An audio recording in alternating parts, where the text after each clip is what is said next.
Mais uma aula no canal do professor Evanildo Evangelista Gonzaga. Este é meu contato via WhatsApp, 31 DDD de Belo Horizonte, 986044429, meu telefone. Caso de dúvidas, querem encaminhar dúvidas, encaminhe dúvidas para o e-mail do professor Evanildo, que é o e-mail evanildotnqi@yahoo.com.br. Minha página no Facebook é Evanildo Evangelista Gonzaga.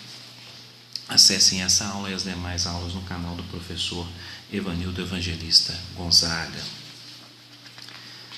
Este canal no YouTube vai trazer videoaulas de disciplinas de gestão e gerenciamento para cursos técnicos, além de outras sugestões encaminhadas pelos alunos. Vamos fazer correções de prova de matemática do Coltec, Cefet, MG, Senai de Minas Gerais, Colégio Militar de Belo Horizonte, nível nacional, Enem. Nessa videoaula vamos fazer a correção da prova do Senai, Processo Seletivo Unificado, prova que foi para o segundo semestre de 2016, Processo Seletivo Unificado para Aprendizagem. O horário da prova aconteceu às 9 horas da manhã. Tá? Como é que funciona a prova do Senai? Tá? A prova do Senai começa com 15 questões, as primeiras de língua portuguesa. Então, da primeira à 15ª questão, nós temos língua portuguesa, tá? 16ª questão em diante, até a 30ª, que são 15 questões de português, 15 de matemática, 16ª em diante, questão de matemática. Nessa videoaula, vamos pegar a questão 16 para quem realizou a prova às 9 horas da manhã, tá? Muito bem. Questão 16. A classe de equivalência de uma fração serve para destacar frações que representam a mesma porção de um inteiro. Quer dizer o quê? A mesma porção de um inteiro quer dizer que a fração ela vai ser simplificada ao máximo, chegando a equivaler a uma porção inteira. Né? Muito bem. Independentemente do valor do denominador, além de destacar a fração mais simplificada, ou seja, irredutível. Tá? Ou seja, eu chego numa condição que eu não tenho mais como reduzir a fração, ou seja, a forma mais reduzida. Né? Então, vamos simplificar essa fração ao máximo até chegar à forma que não tem como mais ser reduzida. Então, identifique a alternativa que traz a fração que ainda pode ser simplificada. Muito bem. O que eu vou visualizar com vocês? Tá? Para simplificação de fração, eu vou observar o numerador e o denominador. Eles têm que ser, vamos dizer assim, simplificados, eles vão ser simplificados por números que eu faço a divisão em cima, ou seja, eu vou pegar um valor aqui e tentar dividir ele em cima e tentar dividir ele embaixo, tá? Então, eu pego aqui, por exemplo, escolho um número que eu escolhi para simplificar aqui, eu vou tentar embaixo, da mesma forma com todos, tá? Então, para isso é muito importante a regrinha da divisibilidade. Quer dizer o quê? Como é que eu sei que um número, eu consigo dividir ele por um outro valor? Eu pego, por exemplo, observando se o número é divisível por 2. Para ser divisível por 2, o número tem que ser par. Vocês têm que me dar 0, 2, 4, 6 e 8. Um exemplo, por exemplo, 256, ele terminou em 6, ou seja, ele é par. Então, dá para qualquer número par eu consigo dividir por 2. Para ser divisível por 3, a soma dos algarismos for um número divisível por 3. Por exemplo, 132, eu somando 1 mais 3, 4, mais 2, 6, 6 é divisível por 3. Então, 132 é um número divisível por 3. Se o número é divisível por 4, se o número não tem divisibilidade por 4, se o número terminar em 0, 0, ou os dois últimos algarismos forem divisíveis por 4. Por exemplo, 1324, os dois últimos 24. 24 eu consigo dividir por 4, não dá 6. Então, 1324 é divisível por 4. Para ser divisível por 5, o número tem que terminar em 0 ou 5. Por exemplo, 55 é divisível por 5? É, porque terminou em 5. Divisibilidade por 6. Se o número for divisível por 2 e por 3 simultaneamente, tem que enfatizar ao mesmo tempo. Então, o número, se for divisível para ser divisível por 6, ele tem que ser ao mesmo tempo divisível por 2 e por 3. Por exemplo, 5.214 eu consigo dividir por 2, pois é par. E eu consigo dividir por 3, porque se eu somar 5 mais 2, igual está aqui, 5 mais 2, 7, mais 1, 8 mais 4, 12. E 12 é divisível por 3. Então, 5.214 é divisível por 6. Né? Divisibilidade por 7. Essa é mais complicada. O que a gente pega aqui, por exemplo, como exemplo? 7.203. Pega o último algarismo. Qual que é o último algarismo? 3. Então, multiplico esse algarismo por 2. Então, 2 vezes 3, 6. Depois de multiplicar por 6, subtraímos pelo restante. Eu peguei 3, multipliquei por 2, achei 6. Qual que é o restante? 720. Né? 720, vou subtrair então do 6 que eu achei aqui de 2 vezes 3, que eu multipliquei por 2, última parte. 720 menos 6, 714. Repetimos o processo. Né? Então, agora o número é 714. Quem que é o último algarismo de 714? 4. 4 vezes 2, 8. O que sobrou? 71. 71 menos 8, né, aqui do 4 vezes 2, 8. Pega o que sobrou, 71, menos 8, 63. Então, 63 é divisível por 7. Né? Então, 7 vezes 9, 63. Então, ou seja, 63 dividido por 7 dá 9. Então, esse número todo, 7.203, é divisível por 7. Como é que o número é divisível por 8? Tá? Divisível por 8 se os 3 últimos algarismos, né, terminarem em 0. Né? Por exemplo, se eu pegar lá 8.000, os 3 últimos números terminam em 0. Então, 8.000 é divisível por 8. E se os 3 últimos algarismos terminarem em um número divisível por 8.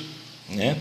Então, por exemplo, 61 menos 112. Aí eu vou pegar o 112 e divido por 8. Fazendo a divisão, né, eu encontrei 14. Tá? E aí o que acontece? Então 112 é divisível por 8, então esse número todo, 61 menos 112, é divisível por 8. Então o que eu, da divisibilidade de 8, o que eu faço? Vejo os 3 últimos algarismos. Terminou em 0, os 3 últimos, é divisível por 8. E os 3 últimos, se for divisível por 8, o número todo é divisível por 8. Divisibilidade por 9. A gente já viu isso, né? Se a soma dos algarismos for um número divisível por 9, por exemplo, 2.871. Então, se eu pegar lá 2 mais 8, 10, mais 7, 17, mais 1, 18, 18 é divisível por 9, dá 2. Então, quer dizer que esse número todo é divisível por 9, ou seja, o 2.871. E por último, né, se for, como é que eu vejo que o número é divisível por 10? Se terminar em 0. Então, se terminou em 0, eu sei que o número é divisível por 10. Muito bem, quais os números que entram nessa regra de divisibilidade para a gente, né? Que a gente considera que é conceito também que vocês vão ter que carregar. Quando falar que é número primo, o que é um número primo? Né? É um número que divide por 1 e por ele mesmo. Por exemplo, citando aqui alguns, tá? 1 é divisível por 1 e por ele mesmo, né? Que só ele, né? O 2 é divisível por 1 e por 2, então é primo. O 3, né, é divisível por 3 e por 1, não tem outro mais. Agora o 4 não. O 4 eu consigo dividir por 2. Né? Então, ou seja, eu consigo dividir por 4 e por 1? Sim, mas eu consigo dividir por outro valor. Como o 5 só divide por 1 e por ele mesmo é primo. O 6 eu divido por 1 e por 6? Sim, mas eu divido por 2, por 3. Então é assim que funciona o número primo. Tá ok, gente? E aí vai 7 é número primo. O 8 já não é, o 9 não é, o 10 não é, o 11 é. O 12 não é primo, o 12, né, dá para dividir por 3, por 4, por 6, por 2. Dá para dividir por 12 por 1? Dá, mas dá para dividir por outros números. Né? E assim vai. Tá? Bacana? Então era importante ver essa regrinha, né, para a gente estar estudando. Muito bem. O que a gente vai fazer agora? Porque um exercício ele fala, né? A classe de equivalência e tal, a gente tem que fazer esses valores que estão aqui, verificar se tem como simplificar. Muito bem. O que eu vou fazer? Eu sempre faço fração, eu vou reduzindo, né? O que eu posso fazer? Então eu pego o número, divido por um número em cima e embaixo, o mesmo número, e vou simplificando. Ou eu já observo, né? De cara, por exemplo. Este número de cima dá para dividir pelo de baixo? Dá para simplificar? Por exemplo, né? Vamos pegar aqui 17 dividido por 17. 17 dividido por 17 vai dar 1. Concorda? E o 51 dá para dividir por 17? Aí eu vou fazer 51 dividido por 17.